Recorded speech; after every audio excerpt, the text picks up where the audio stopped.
Okay, so this is day one of building an 8-figure AI coaching business in public. And I'm just going to share pretty much everything that I'm thinking about, everything that I'm learning when it comes to AI, when it comes to marketing, and what's working, what's not working, everything like that.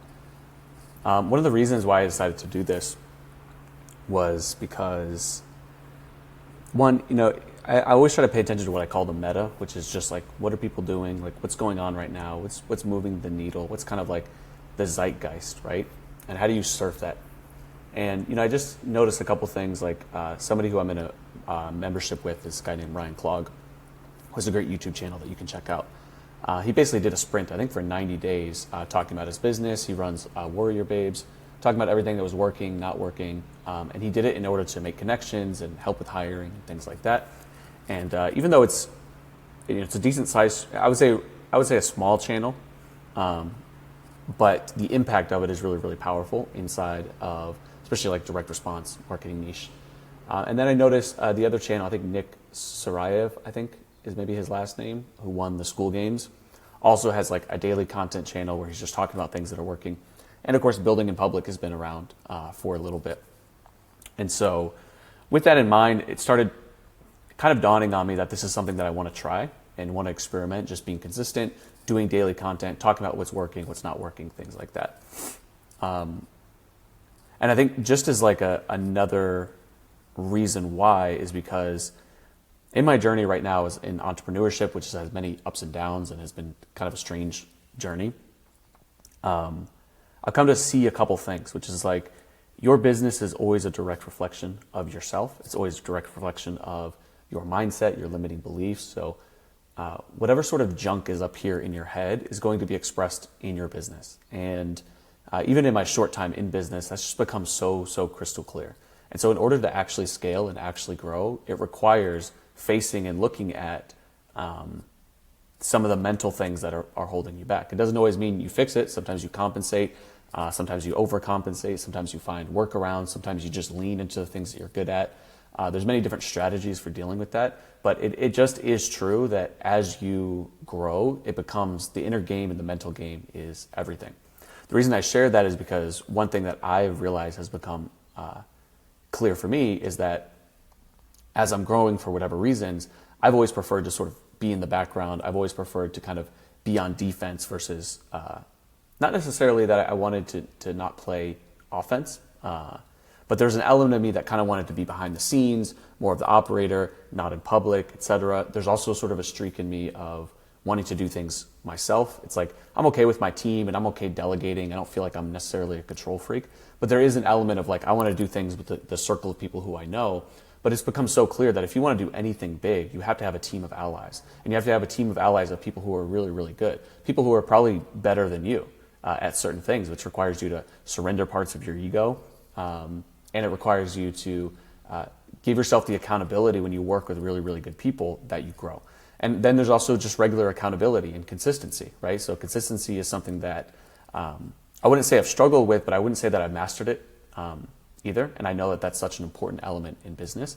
And then, of course, accountability. The more that you put yourself out there and you take a risk and you build in public and you make mistakes, that becomes so much more important. So those are some of the main reasons why I want to do this, to practice consistency, practice the vulnerability, building in public, start building allies and people who can be in my network just simply as friends or people I can collaborate with, who I feel like will challenge me and help me to grow. And so those are some of the purposes of doing this. Like I said, it's an experiment. My goal is to keep this going for as long as I can and kind of ride the wave and see what happens. But with all that being said, let me just hop off and just start working through some of the things in here.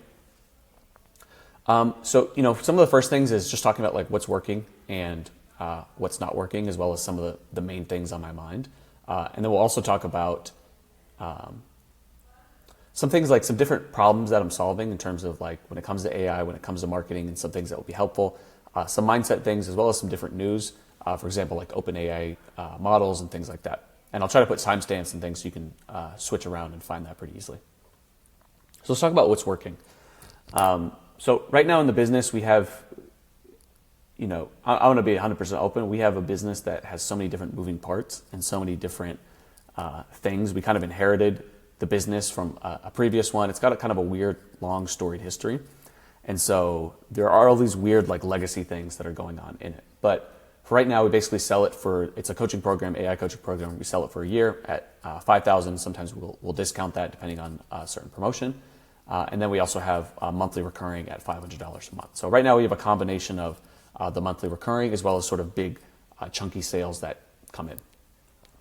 Now, one thing that's just been on my mind, what has always historically worked for us is we have a pretty good size email list, and we have pretty good pull with people who are on our list. And so whenever we do a promotion to our list, like a monthly workshop or something like that, those tend to do pretty well. So whenever we make one of those workshops,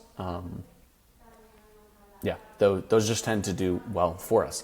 So one of the things that, we're looking at is, we've done VSLs, we've done webinars, we've done a couple of different cold traffic funnels, and we're workshopping some of those things right now. But I think one of the most important lessons is if something is working, just try to, go as deep as you can. So, we've done, 200, anywhere between 200 and 300,000 on certain promotions to our email list, which is just like a $197 or $97 or $200 workshop, and then we ascend people into the yearly program with some sort of like discount during a certain number of time. And for whatever reason, that works for us. People they like to go through our workshops. We always put a lot of effort into them. They always have positive things to say about them. And then just being in proximity with all the other people who are inside of Genesis just makes them want to join. And we don't even have a sales team. We just go direct to checkout, and those are pretty much all profit.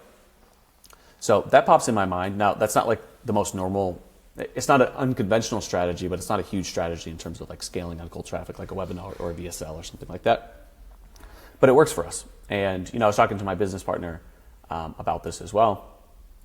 And basically what I said was, many people do certain kinds of strategies based on their strengths and then based on their weaknesses.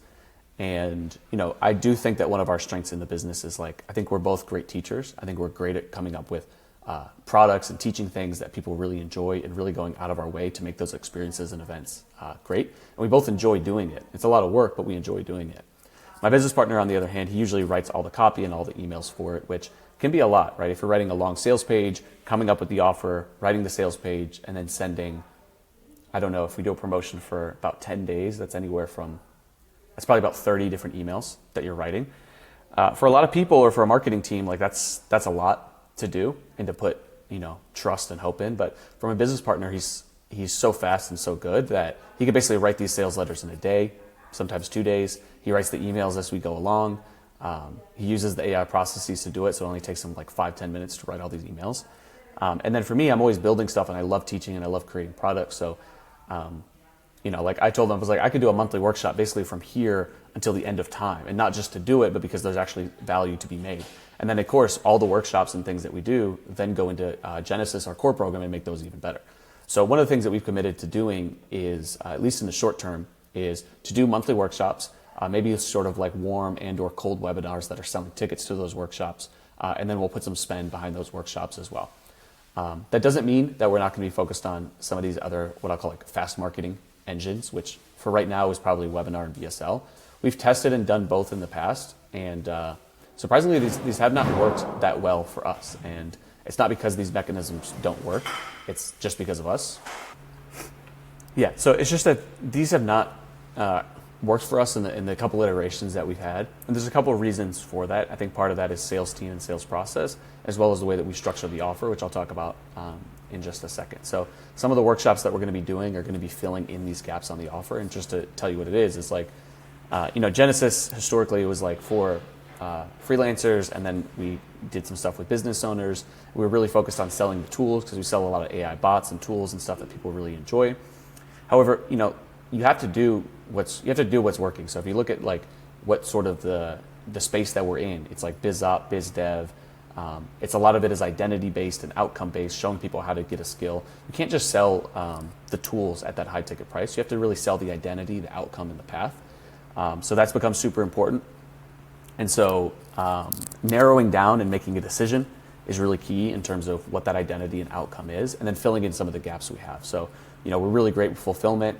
We're both just naturally good copywriters. That's how we did our journey. So we kind of expect that for other people. Hey, just master the skills, use the tools, and then you'll be able to get your clients. But that's not the reality for most people. And many people want to know, how like really proven systems to get clients, and we've just kind of avoided that for many different reasons. As you can see, mindset and mental trash gets in the way of your business outcome. So again, we're doing the most direct path, which is like at the end of this month, we're probably going to do a workshop. I'll share all the details on that.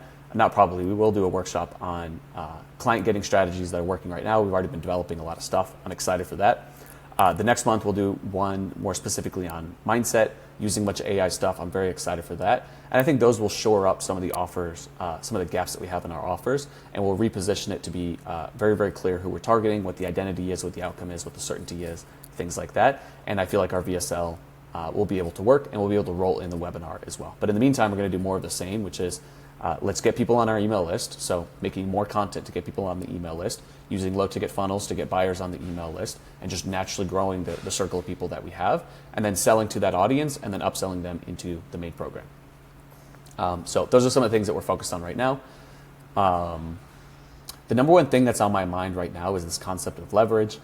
Leverage is so key. In fact, at the beginning of this year, one of my mentors, she's awesome. She's done all kinds of stuff. She ran the sales teams for like Even Pagan, who was behind the big offer like Double Your Dating, and she's worked with all kinds of different whatever. She's a master at sales, just a really amazing person, Kat Merritt. She also ran pretty much Revealed Films, which was like an 8-figure like documentary business, and she's just a savage and a really skilled, talented, but just a really awesome person. And we meet with her every few weeks, and one of the things that she did when we met was like, she asked me for the year, what's one word, one intention word that you're going to have for your business for this year, and you can do it both for your personal life and for your business. Like one big word as the theme for the year. So in my personal life, this was create love was my personal theme, and in the business world, it was leverage, right? Leverage. And I set the intention. I kind of forgot about it, but it started to come back up, and now I'm really thinking a lot about leverage. And many of you guys are probably familiar with Naval Ravikant, like How to Get Rich Without Getting Lucky. If you haven't listened to that, like go listen to the podcast or read the thread. It's just a really great framework, and he talks about, I think, 4 types of leverage in there. He talks about content, media. He talks about tech. This is like before AI, but tech, AI. He talks about labor, like other people's labor, and then he talks about capital as sort of the 4 types of leverage. And so, I was interrogating that concept and really breaking it down and thinking about what leverage is. Fundamentally, leverage is how do you get more output from your input. And what I started to notice is like, man, really people who do get these crazy outsized returns, especially right now when the landscape in marketing and business is just becoming more competitive, especially with AI, it's like you got to stack all these different types of leverage. Like if you're not doing content, like what the fuck are you doing? Right? The more that I started to run ads, the more I realized how insane it is if you're not doing content, because it's like, what I said is like, are you telling me that you have $1 trillion of infrastructure, like tech infrastructure designed to like get your content distributed to as many people as possible, and you're not using that for free? It's just insane if you're not doing that. But yeah, blending media, blending AI and robotics, it just gives you a really nice frame when you deeply understand leverage. So I've been playing around with different ways to break it down. And this is my current iteration, which is there's basically 3 types of leverage. There's multiplication leverage, which basically multiplies your input times your output. So skill, if you're more skilled, you get more output for your input. If you're using tools like AI or systems or whatever, that works as well. Media is obviously an amplification process, which is cool. AI kind of sits between tool and process because it is a technology. And then also if you develop the workflows, that's like the SOP that gets the process done. And then other people's labor, so using bots and things like that is kind of a form of other people's labor, even though it's a tool. So that's the multiplication leverage that you have. Then there's ownership leverage. So obviously capital, you can just put money in the bank and money will earn you money. There's other types of resources that you have, your own network, the business, etc. So there's some different types of leverage that come in here. And I've also been thinking a lot about influence leverage. I thought, for example, someone like an Elon Musk, right, who obviously is like very effective and very efficient with his time, whatever it is that you think about him. And it's like, obviously he's a skilled person. Obviously he's very smart. Obviously he uses capital and he uses tools. He uses all these other types of leverage. But at least from the things that I've heard in the podcasts and books that I've read and things that I've kind of heard, is like one of his great skills is to tell a story, right? It's to tell a narrative and to get the best people on his side and sworn to a certain kind of mission. That's a really, really powerful kind of leverage. And that only comes, it comes from storytelling, it comes from being a visionary, it also comes from a type of bravery and courage to hold yourself accountable and put yourself out there and make these bold declarations. And again, you have to follow through on some of these things, and many people could make those same claims and never follow through. Of course, he doesn't always follow through on the things he says he will. But you just can't deny that there's sort of this interpersonal type of leverage that you have, which is another reason why I think mindset is so important, because if you can clean out a lot of this different stuff and free yourself mentally and give yourself the confidence and the courage to do certain things, people call it like aura, which is, I think, a great name for it. It's like aura is a type of leverage. The more that you're sold out to a vision and the more that you're dedicated and committed to a process, you can just get so much more output, right? Like if you make a piece of content and people are really clear about what your purpose and what your vision is and who you are, and you're putting yourself out there and holding yourself accountable, like that right there is going to get so much more distribution than something that's just like sort of tame, even though it's educational and providing value. So this is becoming really important to me, and just thinking about how I can continue to stack all these types of leverage and not hold myself back has become really, really, really important. I wrote an email today. If you're not on my email list, I'll put a link down below. But this was here. 3 ways to get filthy rich with AI, not hyperbole. I'll just read through some of this on here. So basically, this is for freelancers and other people, but I think it's still important. Basically, paying attention to the meta of what I see and people talking about. For example, there was this video here from Ben AI, and there's this video here from Luke Alexander, who has a software and used to have like a sales coaching company. Then there's this video here from Ben Bader, who's talking about like AI growth operating. And then of course there's Greg Eisenberg, who talks a lot more so on like the SaaS technical side, but a lot of the stuff is still relevant. And a lot of these videos started coming out along the same time, and I was just paying attention. And there's basically 3 AI business models. One is AI service industry. So basically it's an agency or just a service-based business where you're, have employees augmented with AI, or you're using AI to do the fulfillment. AI growth operator, where you're basically, partnering with people who already have an audience and have content, and then you're doing stuff with them. And then AI SaaSpreneur, where basically, this is what Greg Eisenberg mentioned, which is like you find a boring industry with a problem, you solve it manually. Second, you solve that using a combination of AI and a team. And then 3, you splinter off the core problems into little micro SaaS, and then you can scale those different SaaS companies as well, right? So there's just some different models on here that I felt were pretty interesting. Some of the other things I see in terms of like the meta that's going on is the importance of trades. Like Y Combinator put out this request for startups, where they're sort of talking about building educational companies that will help people. Where is it? Yeah, retraining workers for the AI economy, electricians, HVAC technicians, welders. Obviously a lot of people kind of go towards that because that seems less likely to be disrupted than knowledge work, right? Robotics will probably lag behind some of the stuff that you can do digitally. So obviously anything in trades is sort of interesting.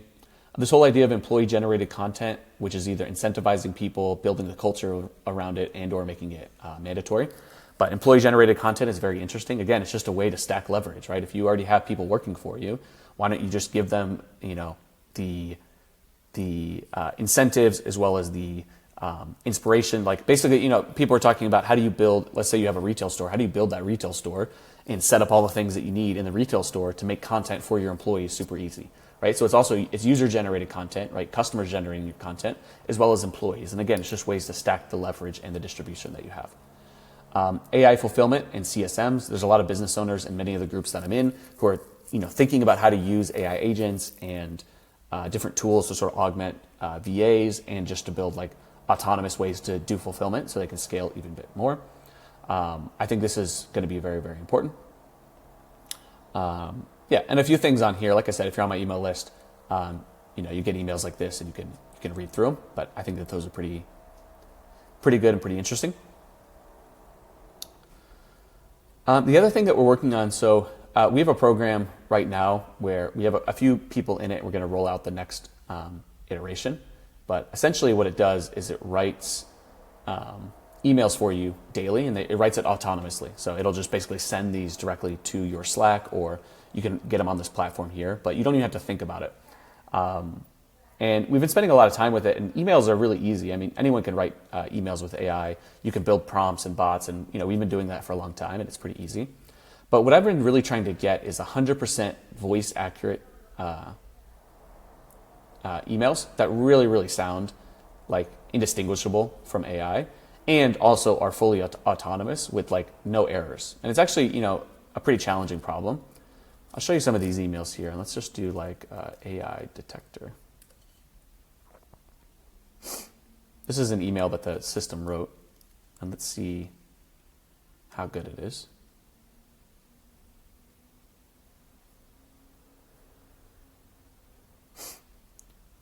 Okay, so 2.6. Let's see. Let's try this one, just see if it's any different.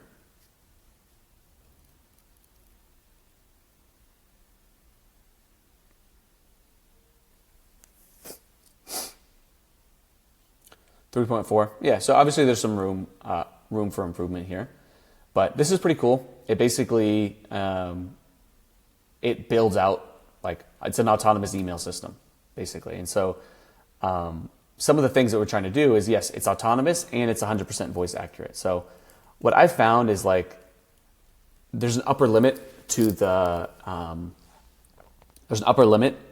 what you can do with prompting alone. So the combination that I've come up with is, we have a big, massive system prompt. The system prompt that I use to clone my voice, for instance, is basically, it's a mixture of, you have the identity statement, you have the purpose, you provide about 7 to 10 examples of what you think is good. Then we have a comprehensive voice guide. All this stuff is inside of Genesis. It's a comprehensive voice guide, which basically looks at, like, what's the tone, what's the relationship to the user, and then what are some of the, like, voice. And basically, the voice is stuff that's very, like, tangible and measurable. So things like punctuation and patterns and syllable length and things like that. Tone is a little bit more, what does the combination of those things look like? It's sort of like a higher level of reasoning. So globally, what's the warmth, what's the distance, what's the certainty, and things like that. And then you go into the next level, which is what's the relationship of that person to the user. And we've broken it down. This, they're quite long, probably about 5 pages of voice guides that we have in a bot that will analyze your voice and then put it in there. That seems to assist a lot. And then we have other modules, things around hooks and copy blocks and stuff in there. So it's a long system prompt using our process, about 70 to 80 pages. It's probably about 50 pages, I would say, in like a standard Google Doc. And so I have that, and I use that with a fine-tuned model. And that's what I have found gives me sort of like the best results.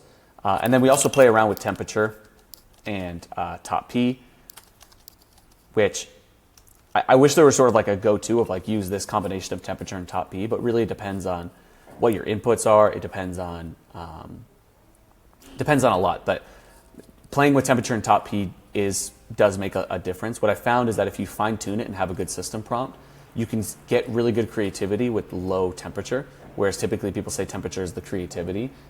Technically, that's not what it is, but I found you can get similar levels of creativity in human-sounding copy with a lower temperature, as long as you do fine-tuning and system prompt.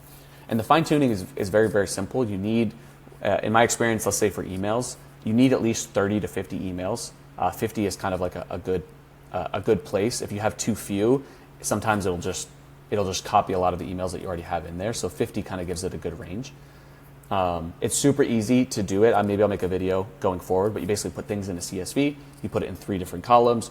One of it is user, one's system, one's user, one's assistant. System can be like your direct response copywriter. User is basically like a 3 to 4 sentence summary of what the inputs would eventually be, and then the assistant is the output. And then you just go to something that goes from like CSV to JSON-L file, which converter for OpenAI. Download that, you put it in platform, and then you just fine-tune the thing. I can make a different video later. But if you use the fine-tuned model, which you can hook up into N8N or any of these agentic platforms, and then you put your system prompt in there, you can get, the way that I just said, you can get really like stuff that no one is going to think is AI. It sounds almost more like you than you think. And the cool thing is, once you do this process and you write daily emails, after a month you have 30 more emails, you pop that in there. After a year you have 360 emails, you pop that in there. And now your fine-tuned model, like, knows you, because embedded in the fine-tuned model is not just the voice, it's also the content, the semantic content. So it starts to understand the words that you use, the vocabulary, and also the way that you think. And so this thing has written emails for me that I'm like, holy shit, I never had that thought, but I would have that thought, right? It kind of predicted some of those things for me. I'll just show you a quick example. I was just rereading my notes from this epic coaching call we had yesterday. There's just one insight that literally made me pause, made coffee sip, because it perfectly captures why most marketers stay stuck in the 3K to 30K monthly purgatory, while a few break through to multiple six figures. Here's what happened. Matt Cain calls in about his fertilizer business, solid numbers, but here's the thing. When Mario's, this is still a little too AI for me, so I need to fix, we're still playing with things. When Mario started digging into his actual story during the call, the real magic wasn't in the product specs or benefits. It was buried in how he explained what a normal fertilizer does to plants. Matt says, normal fertilizer, you're literally just putting your plants on life support. And Mario lights up. What? Say that again. You're feeding your plants proteins, carbs, and fats, but you're literally just putting your plants on life support. That's why I realized something huge about breakthrough marketing. It's not about having the best product or fanciest funnel. It's the difference between whether you can find the one insight that reframes everything. See, Matt had been marketing organic fertilizer that's safe to drink, which is fine, but it's not an insight. It's just a feature of the demonstration. However, when he said life support, suddenly you see the entire fertilizer industry differently, which I also agree with. This is very, very cool. And you can see this email is long, it's insightful, it's interesting, and it's based off of coaching call. I didn't have to do anything. It just literally click a button, and you can write all of this. So that's one thing that we're working on. The way to do it is, again, fine-tuning, also system prompts, using things like RAG, to get perspective, the user's perspective on a certain topic, giving you different types of input, so coaching calls, swipes, news things, et cetera, et cetera. And then the other thing we're experimenting with right now is using multi-step prompts, so a prompt that will basically take all the inputs and structure it into a brief. I just find that this process tends to work well with AI models, whether it's a human workflow or an AI workflow. So it's like you take all the stuff, you get the context, you take all the information and then you process that into either a JSON prompt or just a regular plain text prompt. I'm still experimenting with those as well. Then you plug it into a model that's fine-tuned with a voice guide, and then you send it to one more model that basically fact checks it and does things like that. And there's a couple other layers that I'll talk about in a later video, but I have to jump in a second, so I won't go too much into that, but hopefully that gives you some things that are interesting. The last thing, this is like a mindset thing. It actually came, funny enough, it came from an email that I did from,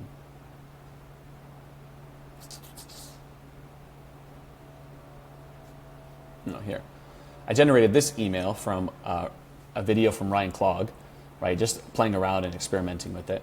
And it was basically extracting lessons and insights from that and then rewriting them. And one of the things that was really, really important was this. Okay, number 5, pricing reverse psychology. This is another subtle one, and one that I think is very important, because there's this idea that pricing is about delivering more value, that you need to justify your price with more features and benefits. But the truth is, most high-ticket B2C offers work best when they feel inevitable, when the price is justified by the transformation promise, not the deliverables, when the price is anchored to the outcome, not the process. So don't get caught up in the trap of thinking you need to add more stuff to justify your price. You probably need to make your offer feel more inevitable. I was like, damn, it's not even directly in Ryan Clogg's video, but I was like, fuck, that taught me. It's my own email, and I'm like, fuck, I'm learning from that. Because again, the reason I put this in mindset is I'm very aware of my own mindset. One of the things that makes me good is I always try really hard, and I always do as much as I can. But I realize part of that comes from an overcompensation. Part of that comes from me feeling like I have to do so much for other people, or I have to do so much to stay competitive and make people like me or feel safe or whatever the stuff is. We can go deeper in that later. But there is this element of doing more and adding more. And so one of my main themes for this year is yes, the vulnerability and people and relationships is super key, which is why I'm doing this, as well as consistency. The other element is fuck, I lost my train of thought. Whatever, it'll come back to me. But this idea about not adding so much, not doing so much, simplicity, that's what I was going to say, really being simple, stripping down the product as much as possible, getting rid of features, pulling things out, and just giving people a clear path is so key. I look at my own life and it's I look at the business and it's I have really been careful about telling freelancers or people like that, this is the one path that you need to do, who we market to, follow this path. Meanwhile, if you look at every biz op, that's what it does. This is the best opportunity. Here's why it's the best opportunity. Here's how you do it. You got to do it right now. It has all this cool stuff, right? And there's ways to do it in a cleaner way. There's ways to do it in a dirtier, more aggressive way. I never want to lie to people or tell people things, that are not there. But what I realized was I was putting all the decision making and strategy on other people because I didn't want to take that burden of responsibility myself. I didn't want to be wrong and recommend a path to freelancers and then be like, oh, sorry, that was the wrong path and you got fucked with AI. I didn't want to do that. But what I realized was now I'm just putting all that responsibility that I was avoiding as as the supposed expert onto my people. And it's like, that doesn't make sense either. Like, that's the work. The work is in giving the clarity in the decision making and giving people a path that they're able to follow. And there's ways to do it ethically. There's ways to say like, hey, I have uncertainty about this, but this is the reason why I think this is the best path, etc. So really creating this feeling of inevitability and the outcome and the decisiveness, I think is going to be super key for our business. And it's just like one-to-one, like our mindset stuff is in there as well. Okay, last thing that I'll share is, of course, many of you guys have probably heard about like OpenAI releasing a bunch of models.